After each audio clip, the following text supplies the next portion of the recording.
Okay, some of our viewers are getting upset that I keep taking these old Dodges and pulling the engines out of them and using them for my own projects. But you guys gotta understand that most of these trucks are rotten. You know, it's a 1,000,000-mile engine and a 100,000-kilometer truck. And the bodies just are not worth fixing anymore. And if we were to fix all of the trucks, then I wouldn't have any of the engines for my projects. But you know what? Not this truck. This truck is amazing. It's the second gen. It's the first year with the fenders where they come up, and it really revolutionized the look of the Dodge Ram as a whole generation. So this truck, we're going to put a new cab on it. We're going to put new fenders on it. We're going to paint it. We're going to put a new box on it. And wait, what was that? Is that a forklift? Wait, is this deja vu? Frick, Gary!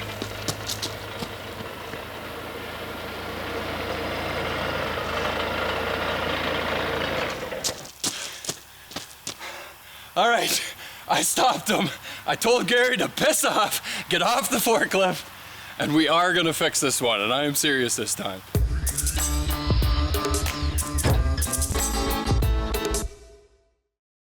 All right, we've got our fenders, we've got new doors, we've got a new box. So we'll start by pulling this box off. This one is for sale. He just didn't want to have this coming apart in a couple years. A couple nice fender flares on there, cover it up, keep your old Dodge going for another 3-4 years. It's rhino lined. We are good to go. Comes with the lights, I think. And once we get it off, we'll see what the frame rails look like. Then we'll pull the fenders off.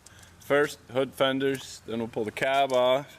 I'll put the cab inside. Beside the other one, we'll pull out this nice interior and move everything over. We're leaving the vinyl in the other truck because carpet is stupid. And we're leaving the headliner as well because the other headliner is dirty, but it's just as bad as this one. This thing's broken, so there's no point in moving that over. Basically, we're just moving every piece of wire and the dash over to the other side.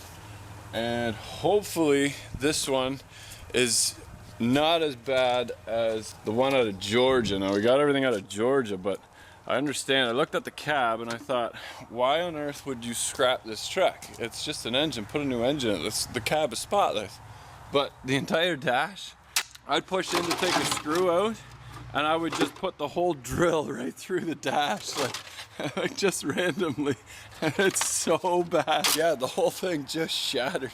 So I think I cut myself. That's the rebirth of this truck, and it leaks oil everywhere. So once the fenders are off and the cabs are off, then maybe we'll take a look at some of those oil leaks as well. It's a Cummins, they leak. Okay, to take your door off, you just pry this little holder out of the slot here, and then your plugs are right there.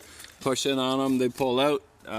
Four little 13mm bolts. The door comes off. To get this inner fender out, just give it a firm tug, and most likely they'll just fall out.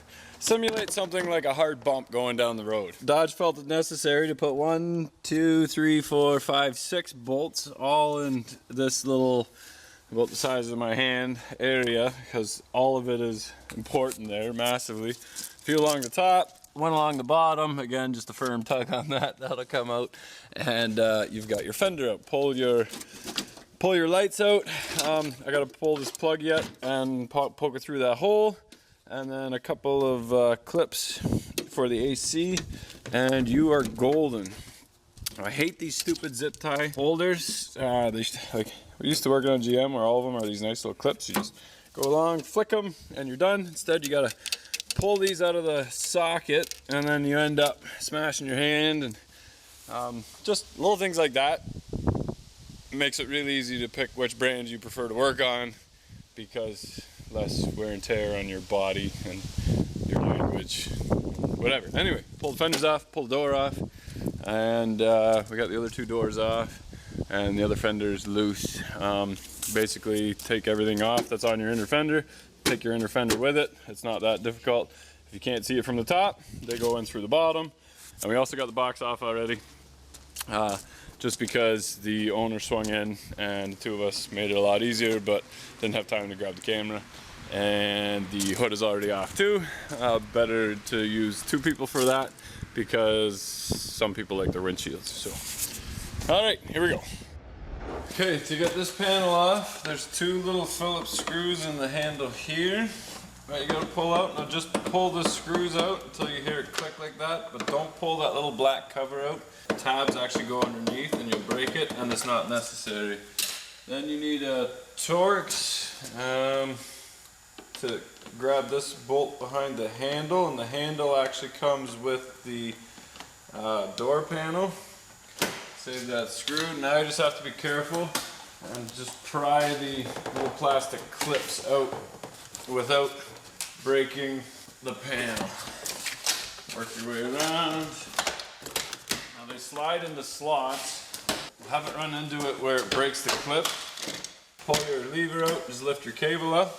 And you can see these point up and these point sideways, so it's hard to do a function where like the whole panel just drops out and then it catches around the window and that too. So now you can pull these out. Generally you can, if you pry them out nice and even, you can pop them back in again, just slide them back in and push it in all at once. If that doesn't work, or if not, you can go on eBay and just buy a pack of them. So these panels just have the steel clips in the back, so you want to be careful, and because the plastic does break on the back of these panels, and just pull it straight out that way. Sorry, that was a two-person job. See that? And you take your seatbelt out and you're golden. Okay, the back seat is just two bolts that hold it in, and then this little T-fitting slides into the slot right here. So pretty straightforward to put the back seat in.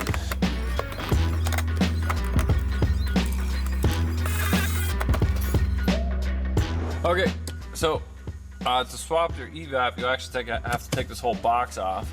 And you don't have to take the whole dash out for that. We did because I needed to put it in another truck. So, but you can actually just take these 13mm bolts off on the side, the row on the top there, along the windshield, and then two in the middle here. You can actually tip the dash forward and then take this screw, one underneath here, I believe. These ones on the firewall here. There's one right there, if you can see it. And then that one, and that one, and that one, and the whole assembly should pop out. Pop that into our new truck, because it's that easy with one hand. You guys said you wanted more one-handed videos. Look at that, perfect. Look at all these cabs with no Trex under them. You'd swear this is a Ford dealership, but these are Dodge. We are taking all the guts from our diesel and putting it into our gas cab. That cab is in phenomenal shape. I wanted to make a video on how to remove the dashes, but honestly, you didn't want to see me swear for 2 hours, and this dash was so bad that I went to put my drill up into the screw just to turn it out, and I would just shove my whole drill through the entire dash. Like the whole thing just shattered. I've never seen plastics that bad. You see they put a dash cover on it, and the original dash is just shattered underneath there. Watch this. I've never seen that bad before. Anyway, this dash was better, but it still wasn't great. So I'll put a video together on how to put them back in again. You can watch it in reverse if you want to figure out how to disassemble stuff. Basically, I'm going to take everything that's left in here and put it into that one. All the wiring, just in case something stupid's going to happen where the windows don't work or something or other. We're just like, these are the wiring for this. I don't know. Rather than run into that, I'm just going to change everything.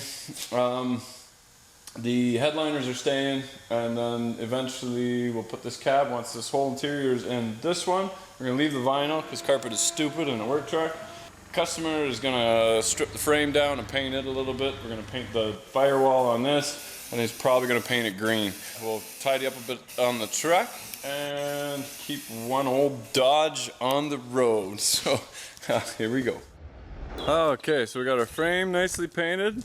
I think what happened is he let the strap go and the truck rolled right over top of this fender and off the trailer, just like he planned. But this is why I haven't changed the fenders yet. Kind of funny. Anyway, we'll make those fenders so they tip out of the way. It'll just roll over top of the tires. All right, so here's our cab. That the whole dash isn't together yet because I need to be able to get underneath at some of the wiring that goes through the dash as well as the steering and the brakes. And there's our frame. We got our back. We might as well change all the brake lines because they're pretty sketch.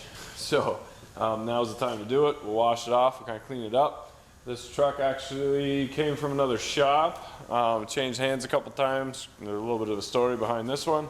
But the previous shop that worked on it didn't take much pride in their work. So like the fuel line, put a nice $800 fast system on it and use one zip tie to hold the fuel lines on. They jammed a bunch of standard 5/16 bolts into metric threaded block and screwed up a bunch of threads and mounting brackets for the fuel filter and the throttle position sensor and a bunch of other stuff. So I got to fix their stuff. I just rolled another truck outside that I did 6-7 injectors in. They came from another shop that left a giant mess too. I don't understand what's going on, but yeah, be careful where you take your stuff to, I guess. If I got this truck back the way I got it, I think he got a hefty bill for them, I don't know, cutting wires and leaving a giant mess. I'd be screaming mad, but whatever.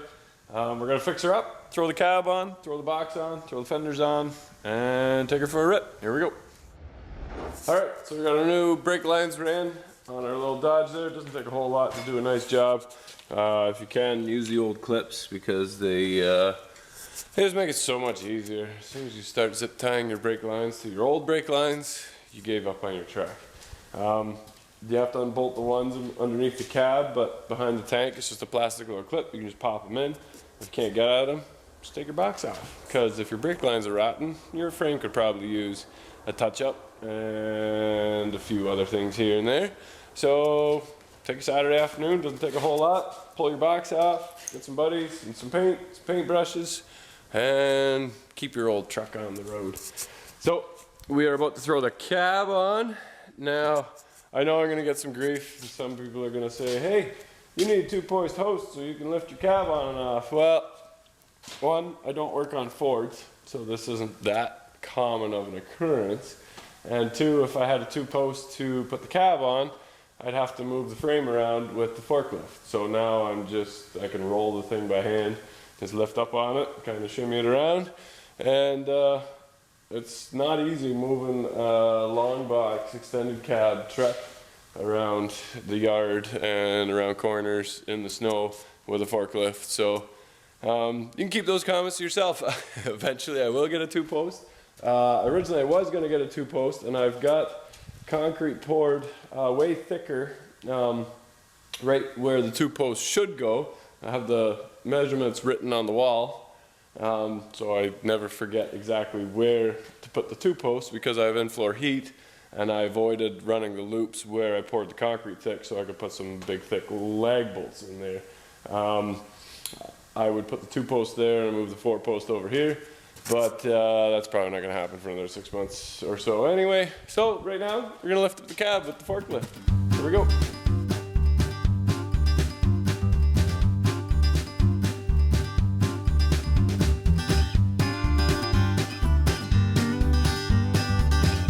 So I got this door gap pretty nice. The rocker looks pretty slick. And the gap on the front looks pretty good. Hopefully the hood works out. This door, I'm still working on it. It was rubbing on the front on the fender here, and there was a pretty big gap at the door here. So I took the door off again, and I had to move the hinge forward so you can see the original marks. What I did though was scribe the door post top and bottom and then slid them forward. Now these 2 bolts here, you can grab in through the fender here These two, not so easy. It's best to just take the door off. And then it's just a regular 13 millimeter. And it's a little bit tricky. You got to go up underneath the dash. There's a little piece of tar paper over top of the hole. And then you can get at this one bolt. There it is. You got to get that one and back that one off. And then slide your hinge. So these holes here allow you to tip the door in and out if you've got too big of a gap at the top or the bottom here. And then these ones here allow you to slide the hinge forward and back and change your gap here and there. Regardless, it's a 4-door and you're probably going to hear wind noise, but you want the gaps to look nice for people looking at your truck anyway. So very nice. Got a decent gap here. And it doesn't hit. And it closes even better than my Silverado, actually. Look at that. Nice. That's it for me though. Time for bed. Alright, this blue door on this red cab with the gray box and the white fenders looks perfect, except this door skin is the wrong color. So, to take that off, one screw there, little handle there, 2 screws there, and then it's a row of little plastic clips all the way around. Start at the bottom, lift up on the top here around your door lock and your handle, and it's easy peasy. The tab for this is on the top. It's really hard to get at, so if you push these little tabs right there, take a little screwdriver in both your hands, push that little tab in, and this pops out, and you can get at the tab here, push it in. There it is. You can get rid of your door skin. Alright, now, if you drive a 3/4 ton or 1 ton Dodge with a Cummins in it, you can't be caught dead driving around with these mirrors. Come on, it's off a 1/2 ton. What you need is to show the world that you're excited. You're excited to drive a Dodge. Look at that. A little bit saggy. I swear, that's never happened before. That's weird. It's supposed to go straight. Alright, so there's some footage missing of the box being installed, and that's because the customer dropped it off and had a guy with him, so we just quickly grabbed the forklift and grabbed the front of the box. I drove the forklift. I got a callus from pulling on the handle, making it's tough work on the forklift. Anyway, box is on, hood is on. Much easier with 3 people. You don't risk cracking a windshield. I've done lots of hoods by myself, and one of these days I'm going to crack a windshield, and all the time I've saved installing those hoods by myself is not going to be worth it. And I'm getting old. Threw my back out right before we left for Florida too, which delayed that build a little bit. Don't want to do that again. I got a little bit to do on the interior, a little bit of wiring underneath. I got to run that fuel line better. And I had to grab a bubble flare kit to finish the brake lines on the Hydro Boost. But we're going to leave that for now. It's Friday afternoon. I'm going to go on a date with my wife. Haven't done that for a while. Pick the kids up and then drop them off so my parents can deal with them. And then tomorrow we're going to do some work on the Audi, so stick around for that. Actually, if you're watching this video right now, you should be able to meet us at Toronto Motorsports Park because we're taking this thing drifting in the snow. So, should be a lot of fun. It's 11 till 4 at Toronto Motorsports Park. We'll probably be there around noonish. We got to put some Lexan on the back windows. I might take that center section out temporarily just so we can have the heat from the turbos. If I don't have enough time to run a heater there, I probably don't.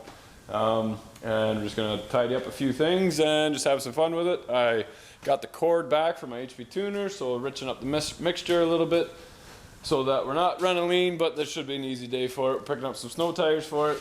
We'll put them on the other rims, and this will be just a good old fun time of throwing some good old Canadian snow around some corners. If you want to meet us there, check us out. You can hit me up on Instagram right now to see if we're actually there. And it should be a good time. So anyway, thanks for watching. Here we go.